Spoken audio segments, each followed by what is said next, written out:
Maria here. Welcome to my channel. Today I'm excited to share with you something new that I'm going to be doing. It's going to be a new series. Before I get started, if you haven't subscribed, it would be wonderful to have you part of the community. Feel free to hit that button and join the weird and wonderful family. Let's get into it. So my collection has gotten to the point where, first of all, I need to find a different way to store things, because in the past, as you guys have seen through my organization videos, I have a couple carousels that I put fragrances on, and then everything else I actually store under my bed in bins that have lids. Now, the issue is that it becomes very difficult for content because I tend to look at the ones that are in my carousels as opposed to my entire collection. So as a result, the content may not be as diverse as I'd like it to be. And second of all, I find that I get overwhelmed by the amount that are even in the carousels.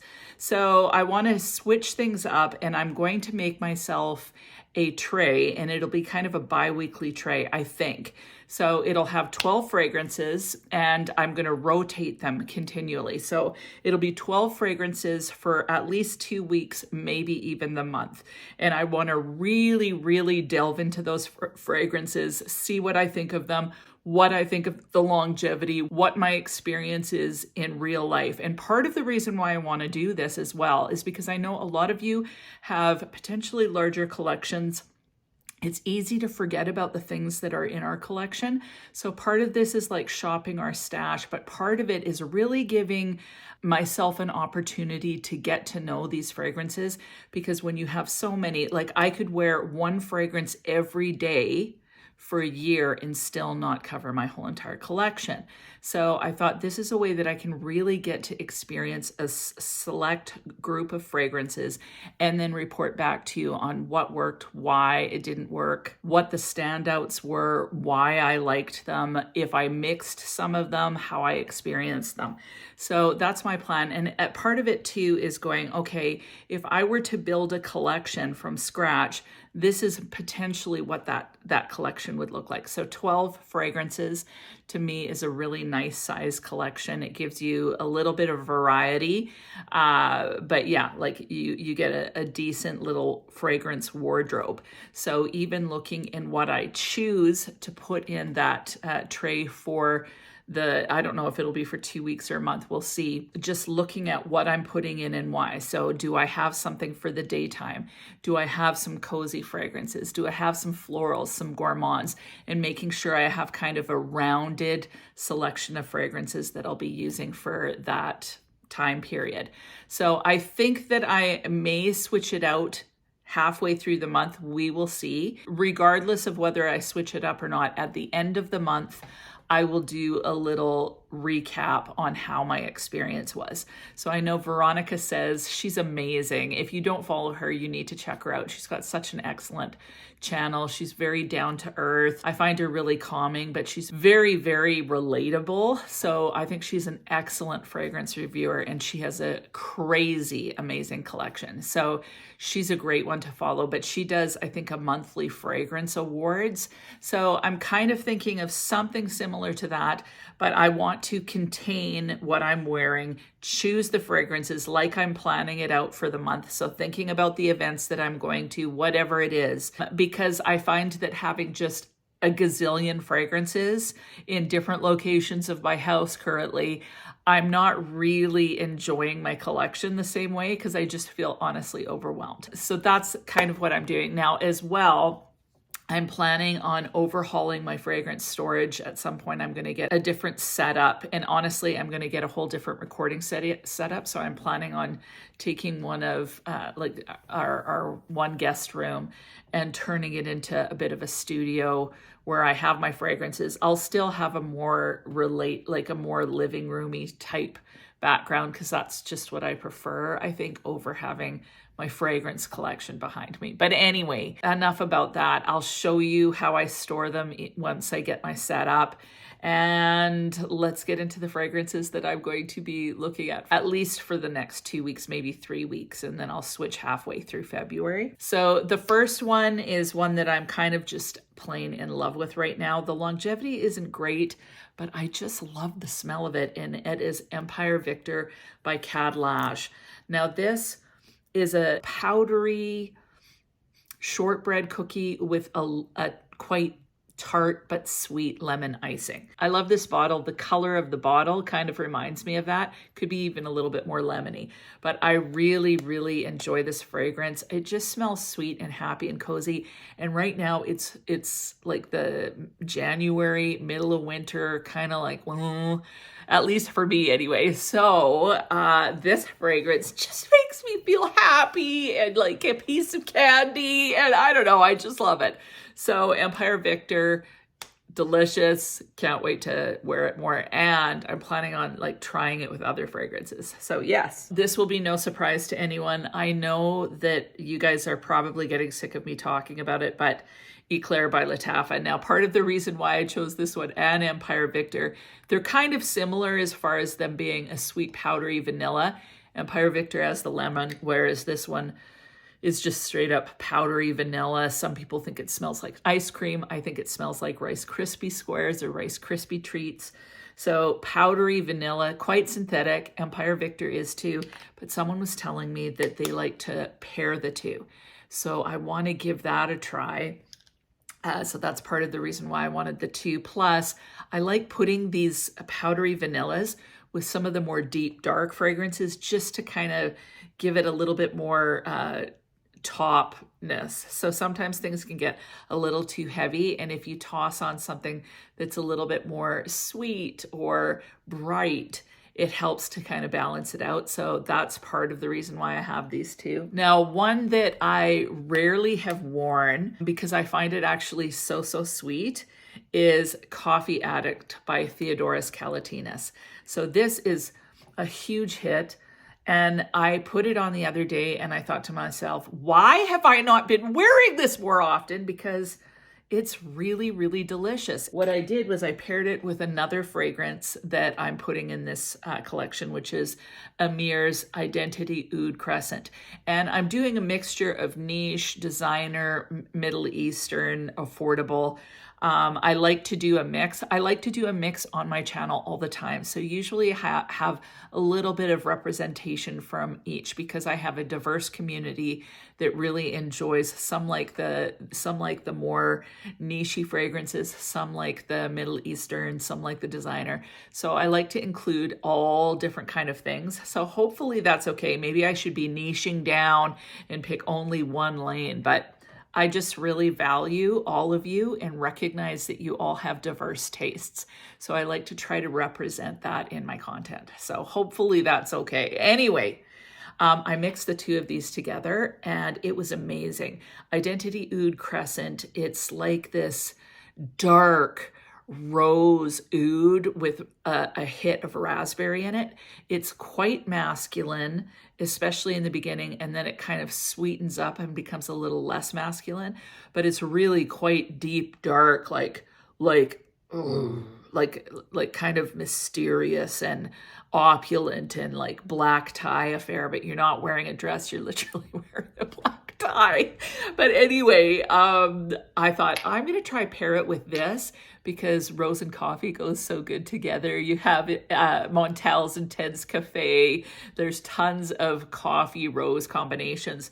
And so I thought, well, I'm going to try the two of them together, and it was freaking amazing. So I thought, well, I'm going to try this again, but I also want this to try with a couple of other fragrances to mix it with the Lattafa Eclaire. So I'm really wanting to kind of experiment with these a little bit and see what happens. Yay! One fragrance that I have not worn a whole lot this winter, but I just think it's so amazing. I haven't even talked about it very much.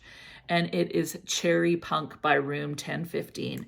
This is so delectable. Like, it makes my mouth water. It's just delicious. There's some leather in here, which I definitely notice. There's some tonka, patchouli. There's some saffron in here. It smells like quite a rich, kind of almost boozy cherry, but I find it a little brighter than something like a Tom Ford Lost Cherry, but pretty close to that kind of DNA. But this thing lasts forever on the skin. So I love this. And this is another fragrance that I can see layering with lots of different fragrances, including Milk by Commodity. This is such a delicious kind of woody lactonic fragrance. So you get a bit of milkiness in here. There's some marshmallow, there's some musk and tonka, and then there's mahogany, which is kind of a darker, deeper wood. So this is kind of this milky, musky, marshmallowy, woody fragrance that is really, really nice. It's cozy, it's sensual, it's perfect for like walking outside in a blustery day in the cold with a scarf, and you've got it sprayed on the scarf, and it would just smell amazing. So this is amazing on its own, but I also think it would be crazy good with Coffee Addict. It would be great to kind of sweeten it up with either Eclaire or with Empire Victor, but these two together, oh my goodness, I've worn them before and they're delicious together. So I wanted to kind of have that. Again, I'm trying to think of how to mix and match them and what, is it as good as I remember, and just have fun with a few fragrances as opposed to wearing something different every day just so that I wear them. You know what I mean? Another fragrance that I wanted to include was A Night to Remember by Juliana's Perfumes. Now this was when they had the square bottles. I love this. So it's got that marshmallowy feel. You could pair this with something like a milk. You could pair it with a cherry. You could amp up the vanilla, but what makes this so amazing is the orange blossom in this. The orange blossom is kind of rich. It's a little bit dark and mysterious and just delicious in my opinion. Now, although I believe this is primarily orange blossom, I get a bit of jasmine in here too, and it is really quite floral, but then it's got a lot of sugary caramel vanilla in the base. So I find this one actually really sensual, but it's also something that you can wear during the day. I find it exceptionally sexy, and I love this rendition. Like obviously the Love Don't Be Shy, absolutely beautiful, but this rendition or inspired version is actually really, really close in my opinion. So I absolutely love this one. And I was just kind of craving that Love Don't Be Shy DNA. So I thought I'd try this. And by the way, this is not sponsored. This is just the fragrance I decided to pick. Now, another one that's actually a little bit more floral that I really wanted to put in because I haven't even worn it this year is Velvet Vanilla by Mancera. And this is a very bubblegum tuberose heavy fragrance. It's got a whisper of green from some Angelica. There's a little hint of pear in here, but I get primarily like a bubblegum tuberose. But as this dries down on the skin, it gets so like vanillic, and it smells like vanilla buttercream icing. And it lasts like 12 freaking hours. So it's got amazing longevity. It's very celebratory to me, including the bottle and the color of the bottle. Like I just love the ombre there. So love the color. It reminds me of a sunset. It's super, super potent, so you don't need many sprays, but it just smells like a party.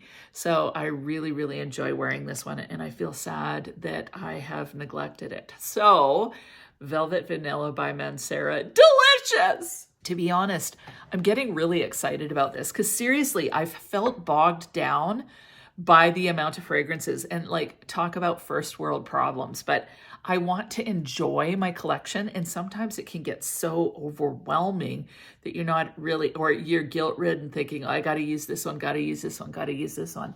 And I want to just wear what I love, but I need to figure out what that is. So I thought this is the best way to do it. Now, this one is new to my collection. I talked about it in a haul, and it is El Born by Carner, Barcelona. Now, I've worn this a couple times, and I am in love with it. Like it is, and it's so different. Like I have nothing in my collection that's like this. In fact, I've never smelt anything that was like this.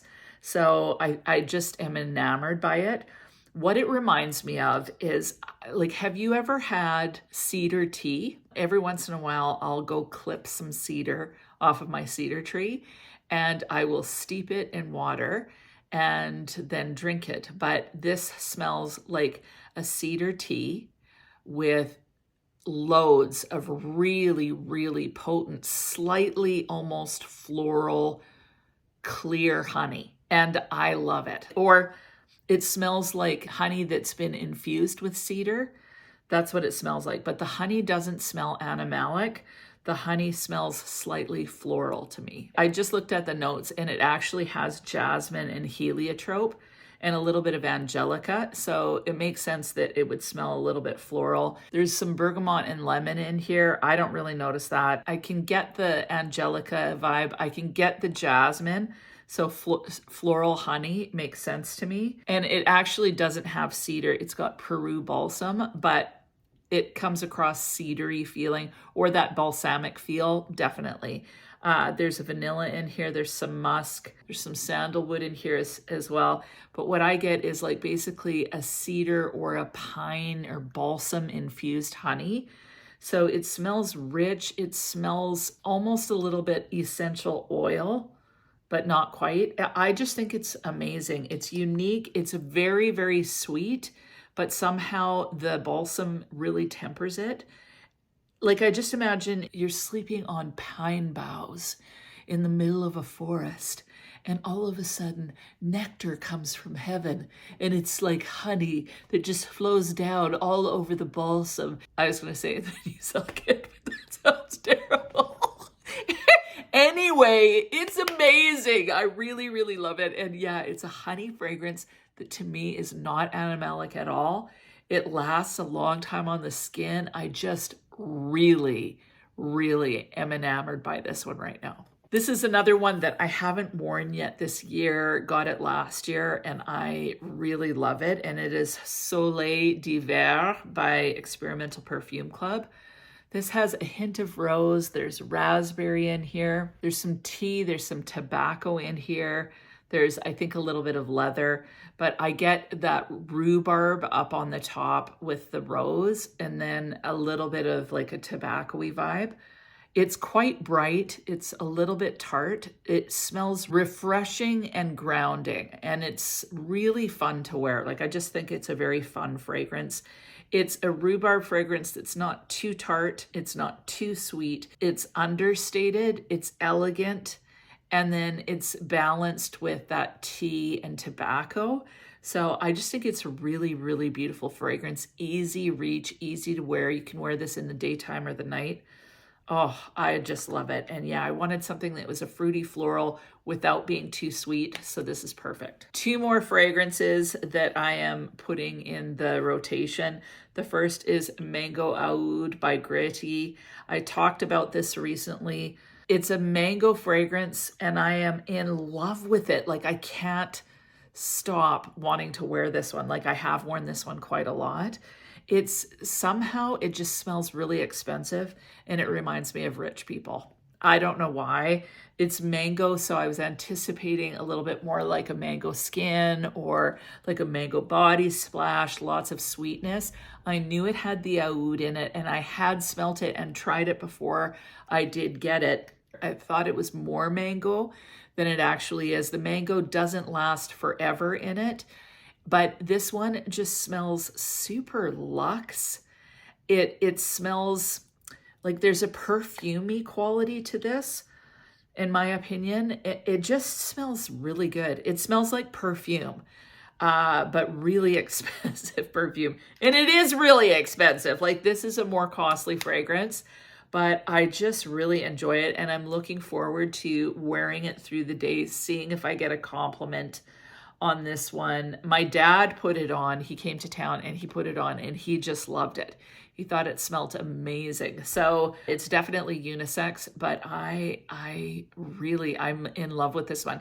And the cool thing about this one is this is a fragrance to me that you can wear any time of the year. So even though it's got mango, it doesn't feel uber tropical. Somehow it just smells like a very, you know, those women that are super uber loaded and they don't have a day job. They've probably not had a day job in their life. They likely sit on boards and different stuff like that.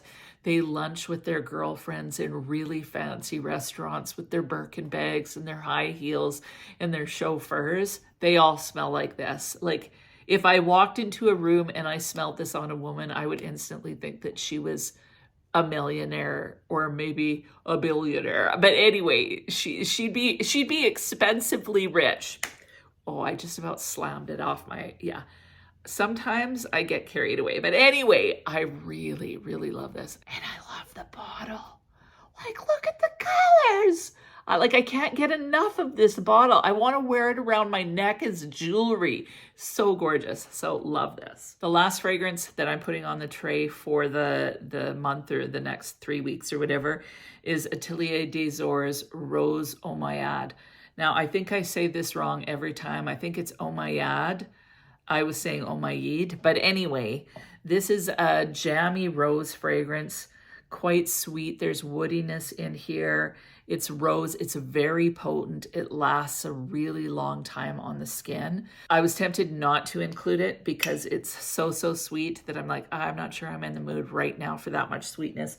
But I thought I should have one kind of in your face, bam, rose fragrance that I could also try mixing with something like the Coffee Addict or any of the other ones. So I'm kind of curious, and also just wearing this one on its own. I've given this a couple different wears and I always get a compliment, but somehow when I smell it on the bottle, it smells so strong that I don't want to put it on because I think it's too overwhelming, especially for work. So we'll see how I do with this one. I think it's gorgeous, but I want to give it more wears. So anyway, beautiful, beautiful fragrance, but it's just super potent. So this was the only one I was nervous about putting on the tray and committing to. But those are the fragrances that I'm choosing for my tray. What about you guys? What are you planning on wearing, or what have you been wearing lately that you're absolutely loving? And let me know what you think of this idea. We're going to give it a try for a month, see how it flies. But I thought it would be fun for you guys to just know, like, what am I actually wearing? What am I putting on? And then I will give you, I may put it together like a compilation where I share a clip just, you know, after I've worn it. At the end of the day, make a clip. It won't have the same lighting, but it's more like a vlog style where you get to hear what my thoughts are in the moment. So I may do something like that and then do the big wrap up at the end of the month. But that is it for now. Thank you so much for watching. Have an amazing week, and we'll talk to you soon.